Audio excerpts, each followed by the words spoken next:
Welcome to லூமின் Bella's kitchen. இன்றைக்கி லூமின் Bella's கிச்சனில் healthy, tasty, அப்புறமா ரொம்ப ரொம்ப கலர்ஃபுல்லான செம்பருத்தி பூ பாப்சிக்கிள்ஸ் எப்படி பண்ணுறதுன்னு பார்க்கலாம். மூணு இன்க்ரீடியன்ட்ஸ் வச்சு ரொம்ப சுலபமாக செஞ்சு முடிச்சிடலாம். எப்படி பண்ணுறதுன்னு பார்க்கலாம். நான் இன்றைக்கி 30 செம்பருத்தி பூக்கள் எடுத்திருக்கேன். இதனோட இதழ்கள் மட்டும் தனியாக அடத்து எடுத்துக்கோங்க. எல்லாம் அந்த மாதிரி அடத்து எடுத்ததுக்கப்புறமா ஒரு வாட்டி நல்லா கழுகி எடுத்துக்கணும். ஏதாவது பூச்சி ஏதாவது இருக்கும், அதனால் நல்லா கழுகி எடுத்துக்கலாம். எல்லாம் கழுகி எடுத்தாச்சு. ஸ்டவ் ஆன் பண்ணி 3 கப் அளவில் தண்ணி எடுத்திருக்கேன். அதில் 1 கப் அளவில் சர்க்கரை நல்லா கரைஞ்சி வரணும்.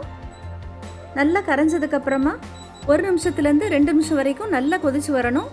நல்லா கொதிச்சு வந்தால் தான் நம்மளோட ஐஸ் நல்லா சாஃப்டாக இருக்கும். 1.5 நிமிஷம் ஆயிருக்கு. இனி இதில் செம்பருத்தி பூக்களை சேர்த்துடலாம். எல்லா பூக்களும் சேர்த்ததுக்கப்புறமா ஒரு ஸ்பூனால் பூக்களை நல்லா அழுத்தி விட்டுருங்க. தண்ணியில் நல்லா மூழ்கி இருக்கணும். அந்த அளவில் நல்லா அழுத்தி விட்டுருங்க. ஸ்டவ்வை ஆஃப் பண்ணிடலாம். இது ஃபுல்லாக ஆறி இருக்கணும். கொஞ்சம் கூட ஹீட் இருக்கக்கூடாது. அந்த மாதிரி நல்லா ஆறிடட்டும். அப்படியே கீழே இறக்கி வச்சிடலாம். கம்ப்ளீட்டாக ஆறி இருக்கு. பூக்களை மட்டும் தனியாக எடுத்துடலாம். பூக்களில் உள்ள நிறங்கள் எல்லாம் தண்ணியில் போயிருக்கு. இனி இதில் சுவைக்கு ஒரு எலுமிச்சம்பழத்தோட சாறு சேர்த்துடலாம். எலுமிச்சம்பழத்தோட சாறு சேர்த்ததும் இன்னும் கலர் மாறி வரும். நல்ல ஒரு ரெட் கலரில் மாறி வந்திருக்கு. ஸ்டிக்கிள்ஸ் மோல்டில் இதை ஊற்றி வச்சிடலாம். உங்கள்கிட்ட இந்த மோல்டு இல்லைன்னா கூட பரவாயில்ல, கப்பில் கூட நீங்கள் ஊற்றி எடுத்துக்கலாம்.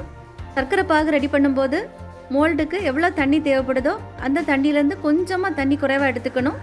சர்க்கரை கரைஞ்சி வரும்போது உங்களுக்கு அளவுகள் சரியாக இருக்கும். செம்பருத்தி பூ ஜூஸ் வீடியோ ஏற்கனவே ஒரு வீடியோ போட்டிருக்கேன். டிஸ்கிரிப்ஷன் பாக்ஸில் கொடுக்குறேன், தேவைப்பட்டவங்க பார்த்துக்கோங்க. 8 மணி நேரம் ஃப்ரீசரில் வச்சு எடுத்துடலாம். 8 மணி நேரம் ஆயிருக்கு.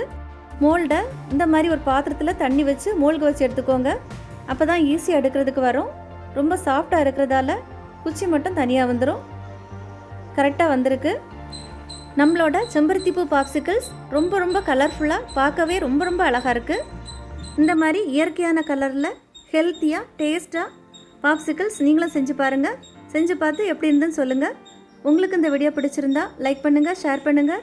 லூமின் பெல்லாஸ் கிச்சனுக்கு சப்ஸ்கிரைப் பண்ணுங்கள். தேங்க்யூ.